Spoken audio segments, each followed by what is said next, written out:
नमस्कार दोस्तों जब पिता पर खतरा आएगा तो बेटा क्या करेगा? ये बड़ा वाजिब सा सवाल है।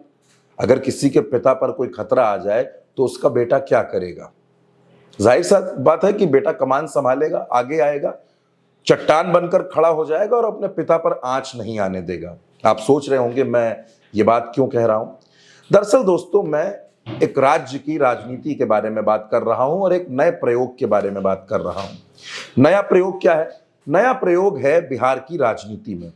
वैसे भी बिहार नए नए प्रयोगों वाली राजनीति करता रहता है, वहां पर ऐसा होता रहता है। लेकिन अब जो होने जा रहा है वो बिहार में बिल्कुल नए समीकरणों को गढ़ देगा।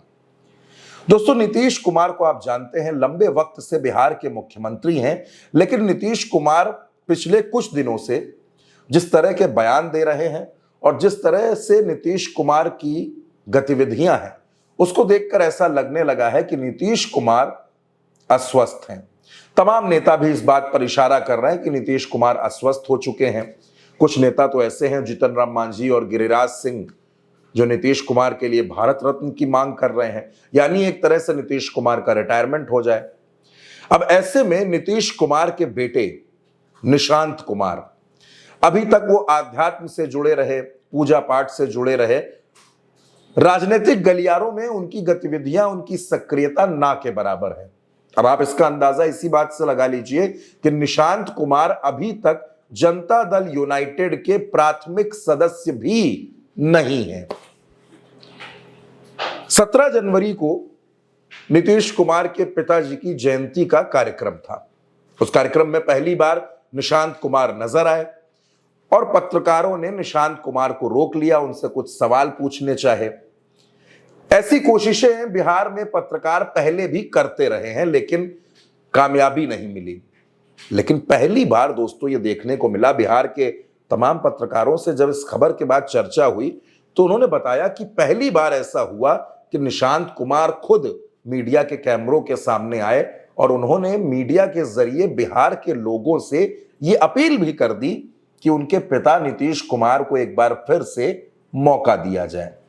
जाहिर सी बात है कि अमित शाह का वो बयान जो उन्होंने एक न्यूज चैनल पर दिया था, वो बयान निशांत कुमार ने भी सुना होगा और तब उनको लगा होगा कि उनके पिता को क्या गद्दी से उतारने की तैयारी है। उनके पिता जो इतने लंबे वक्त से बिहार के मुख्यमंत्री हैं, क्या उनको पैदल करने की तैयारी हो रही है? बस इतना था और उसके बाद निशांत कुमार ने धीरे धीरे अपनी सक्रियता बढ़ानी शुरू कर दी। इधर नीतीश कुमार को यह लगा कि उनकी जो पार्टी है जेडीयू, जनता दल यूनाइटेड, वो अब यूनाइटेड बची नहीं है, उसमें बिखराव हो रहा है।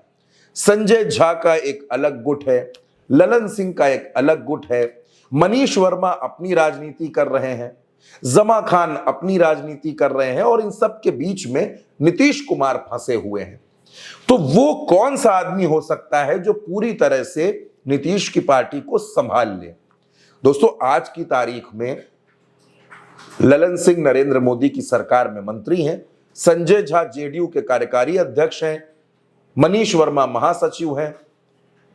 यानी एक तरह से आप देखिए तो नीतीश का कंट्रोल पार्टी पर कमजोर होता जा रहा है और इसीलिए अब यह कहा जा रहा है, यह खबरें सामने आ रही हैं कि होली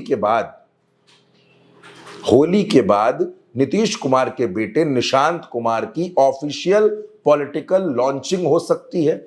उनको जेडीयू में शामिल कराया जा सकता है और जाहिर सी बात है कि अगर जेडीयू में निशांत कुमार शामिल होते हैं तो वो झंडा उठाने के लिए, नारे लगाने के लिए या दरी बिछाने के लिए तो नहीं आ रहे, वो चुनाव लड़ने के लिए आ रहे हैं। विधानसभा का चुनाव लड़ेंगे और नीतीश कुमार को लगता है कि अगर उनका बेटा चुनाव जीत जाता है तो आने वाले वक्त में धीमे से पार्टी की और सारी कमाने अपने बेटे को ही सौंप दी जाए। ये नीतीश कुमार की इच्छा है। लेकिन नीतीश कुमार की इच्छा क्या भारतीय जनता पार्टी की भी इच्छा बनेगी?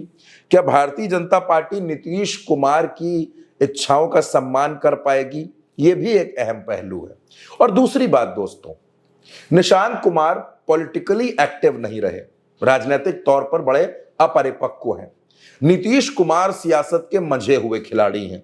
एक वक्त पर तो ऐसा लग रहा था जब 2024 में वो इंडिया गठबंधन की नींव मजबूत कर रहे थे, इंडिया गठबंधन के लिए अलग अलग बैठकें कर रहे थे, तब ऐसा लग रहा था कि नीतीश कुमार ही इंडिया गठबंधन की तरफ से प्रधानमंत्री पद के उम्मीदवार हैं। इंडिया गठबंधन चुनाव जीतेगा तो नीतीश प्रधानमंत्री बनेंगे।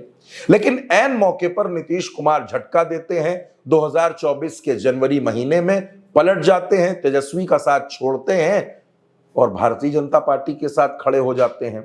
यानी गठबंधन बदल गया, लेकिन अगर कुछ नहीं बदला तो वो था बिहार में मुख्यमंत्री फिर नीतीश कुमार ही बन गए।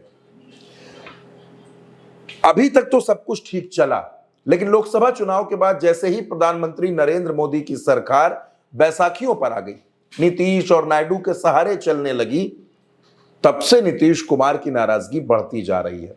अब बढ़ेगी भी दोस्तों, क्योंकि जब नीतीश कुमार की कोई बात सुनी नहीं जाएगी, उनकी कोई मांग पूरी नहीं की जाएगी, वो कहेंगे कि आरक्षण की बढ़ी हुई सीमा को संविधान की 9वीं अनुसूची में ले लीजिए, कोई जवाब नहीं आएगा।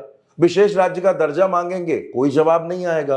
वक्फ बोर्ड बिल आ जाएगा, वन नेशन वन इलेक्शन आ जाएगा, और भी तमाम ऐसे ऐसे बिल आ जाएंगे जिसके खिलाफ नीतीश कुमार नजर आते हैं। अब देखिए, नीतीश कुमार के ऊपर प्रेशर दरअसल बिहार में मुस्लिम वोटर्स का भी है। जेडीयू को बड़ी तादाद में मुस्लिम वोट्स मिलते रहे हैं। नीतीश कुमार कहते हैं कि हमने मुस्लिमों के लिए बहुत काम किया है, हमने हमेशा उनकी सेवा की है। तो ललन सिंह कहते हैं कि इनकी चाहे जितनी सेवा कर ली जाए, ये वोट हमको नहीं देते हैं। यानी विरोधाभासी बयान पार्टी के अंदर भी चलते हैं। नीतीश कुमार की बात को ही आजकल लोग काटने लगे हैं।